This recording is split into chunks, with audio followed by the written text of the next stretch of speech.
nuts. Take care. Good night. All right, Clyde.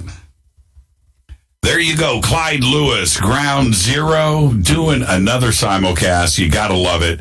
Great folks up there at Portland. And KNX, Clyde Lewis, Ground Zero. I'm your host, Jimmy Church. This is Fade to Black. When I come back, Bruce Gurdon is going to be here, and we're going to be discussing his new book, Beyond the Bermuda Triangle. Follow me on Twitter at JChurchRadio. Email Jimmy@jimmychurchradio.com. Fade to Black, the Game Changer Network, and KGRA, The Planet. Be right back. Stay with us.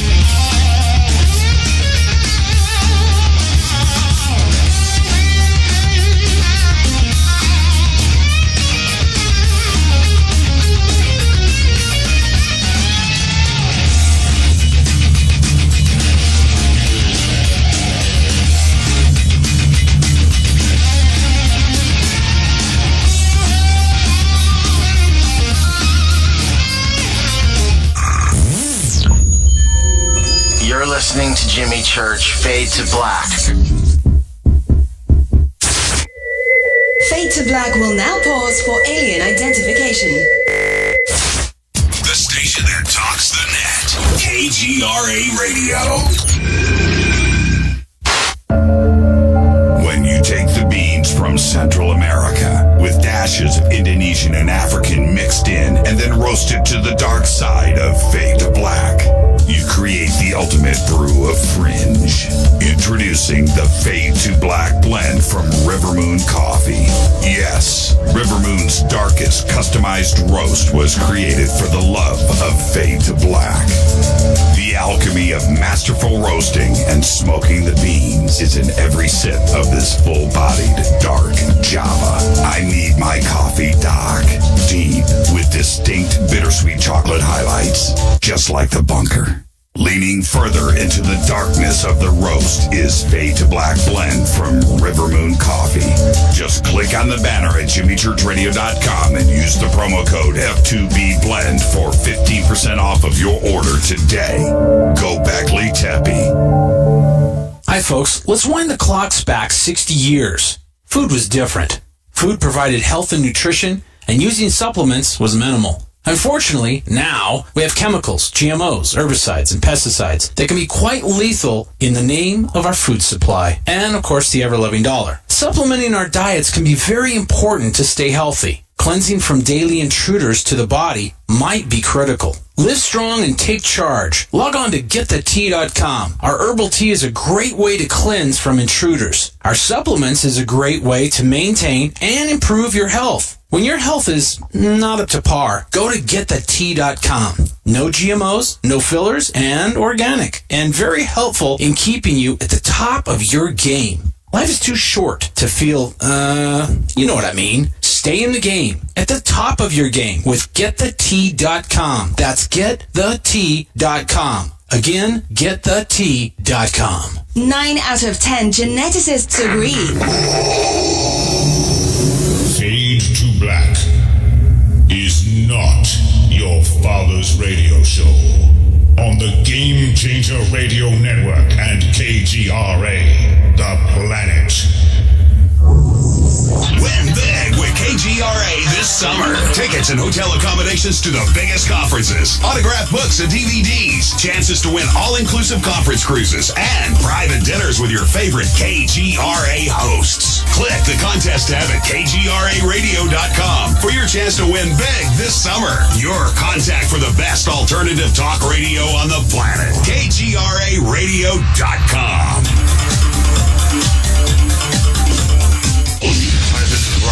From Amble, and you're listening to JimmyChurchRadio.com. What's up? I'm Chris. What up? This is Kyle Manson. You're listening to Jimmy Church Radio.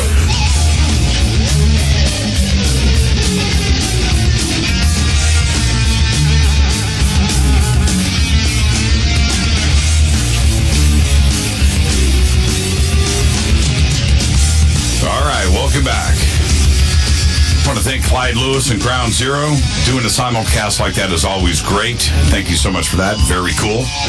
You can follow me on Twitter at JChurchRadio. This This is Fade to Black on the Game Changer Network and KGRA The Planet. And tonight, first-time guest Bruce Gernon is here. And he has been featured in over 43 television documentaries and radio programs about his experiences in the Bermuda Triangle.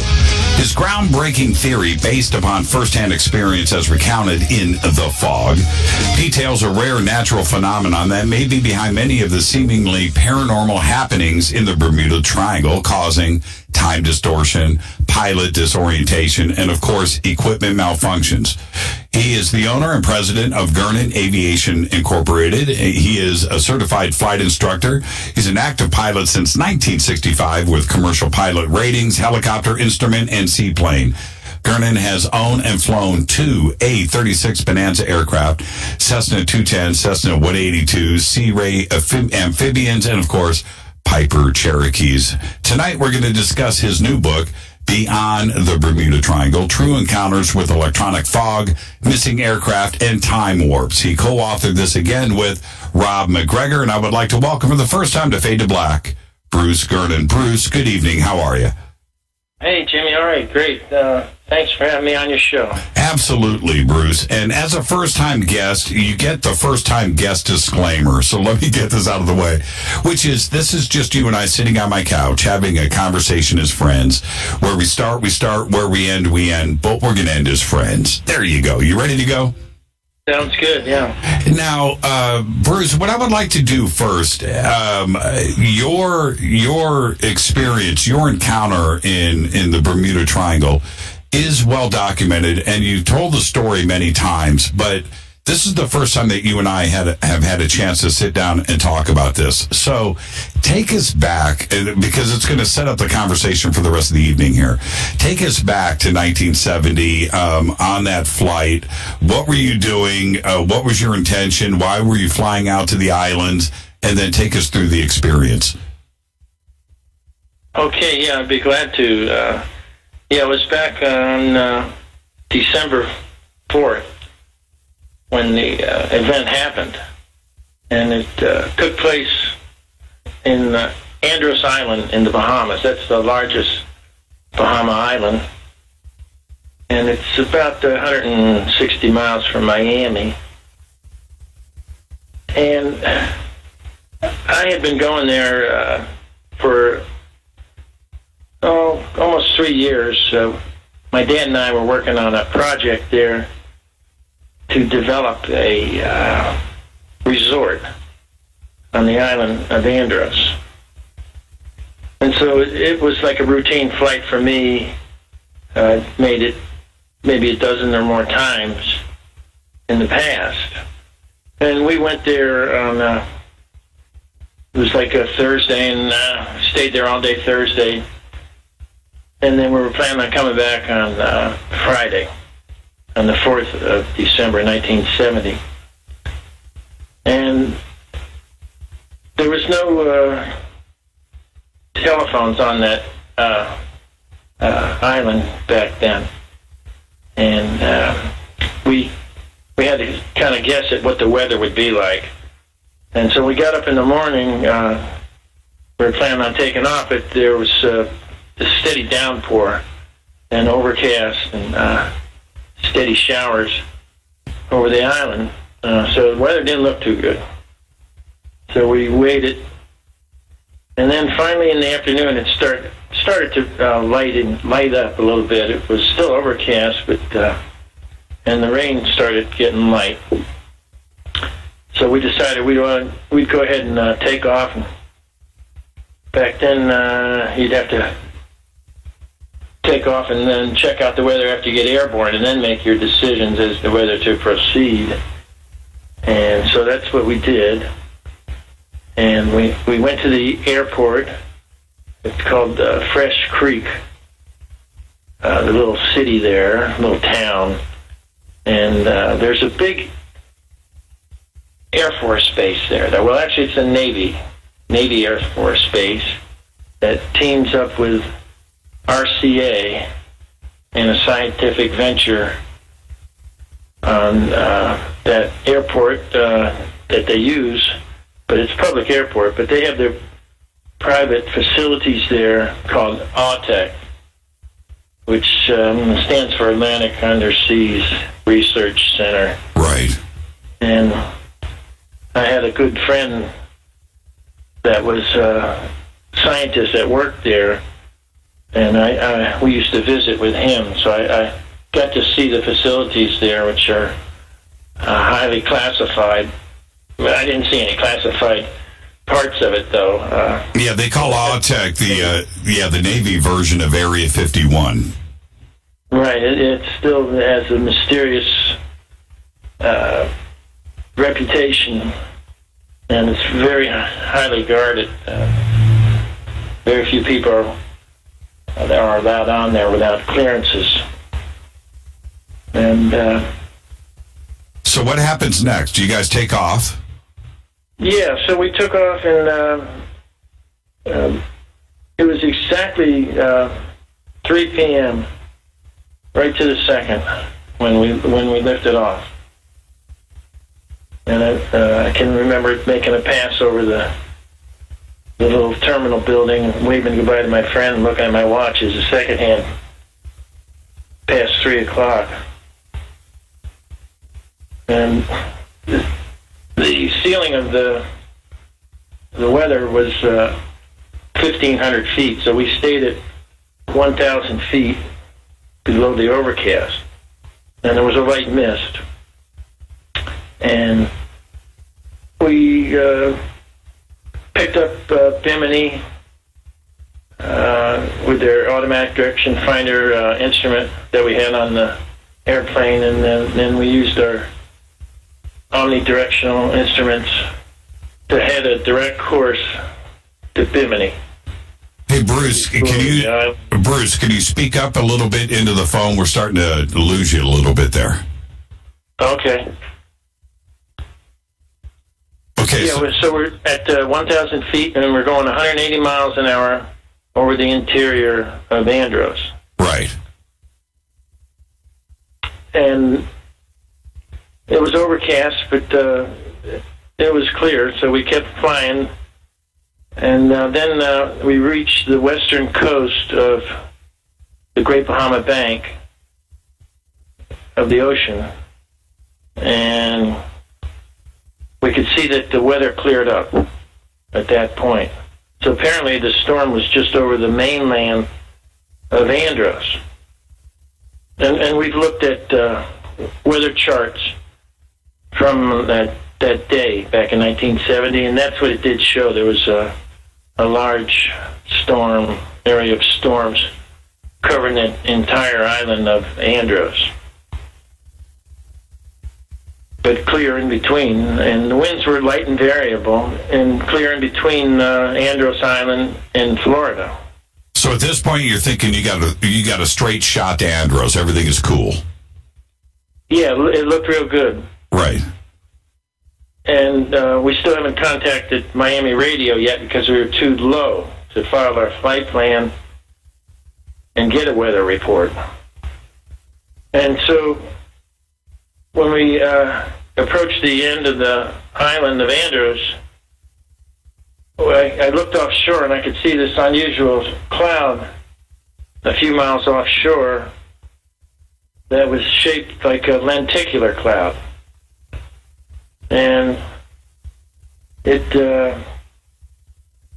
was unusual because lenticular clouds are fairly rare in Florida. They mostly form near the mountains. Right. On the east side of a mountain. But they will form at higher altitudes in Florida and the Bahamas, usually around 20,000 feet. So the unusual thing about this was that it was only 500 feet above the ocean. Right. And it was just sort of hovering there, not moving. Of course, the winds were light. And it was about 1,000 feet thick, and maybe a mile long and a half mile wide. And it had like silky edges to it, like a lenticular cloud would normally have. Sort of, that's shaped like a lens. And it was directly in front of our flight path. And it looked harmless, so I didn't really worry about it, and it was time to start ascending to our planned altitude of 10,500 feet. And so I started climbing up, and I climbed right over this lenticular cloud. And then when we got close to 3,000 feet, I was able to contact Miami Radio and file the flight plan and get a weather report. And they said the weather was clear between Andros and South Florida, but there were some large, widely scattered storms around South Florida that they said I'd probably be able to circumnavigate. And so everything sounded great. So after I finished filing the flight plan, I looked around and noticed that this little lenticular cloud that we had climbed over apparently had begun to spread out. And it was below us, and it spread out for quite a ways underneath us. And I thought that was quite unusual. And I kept climbing up, and then the storm caught up to us, or the clouds anyway, and engulfed the airplane. And we went inside the clouds, and it was very low visibility, like a typical cloud pretty much, is only a couple hundred feet visibility. And did you suspect anything at this point? No, not yet. Well, I started thinking, well, maybe that this was the birth of a cumulonimbus thunderstorm. Right. And it was rapidly building upwards. And we were in it for like 30 seconds, and then apparently the updrafts that were creating this storm gave us a boost. And we were ascending at 1,000 feet per minute, and it would give us a boost. Maybe we'd get up to like 1,200 feet a minute and we'd get above it. Right. And then we'd stay above it for like a minute or so, and then it would catch up to us again. And then we'd go back in it. So this kept going on like that for maybe 5 times or more. We'd go in and out of this storm underneath us. And we kept getting higher and higher. When we got over 10,000 feet, my dad was the co-pilot, and he was a licensed pilot, and he was the chief navigator, and I was the pilot in command. And he said, maybe we better turn back to Andros. And I considered that, but then I thought, well, we'd be flying right back into this storm if we did that, though, and it could be a problem. And after we get over 12,000 feet, we're going to need oxygen, too, so I was worried about that. So I was trying to make up my mind whether to turn around, go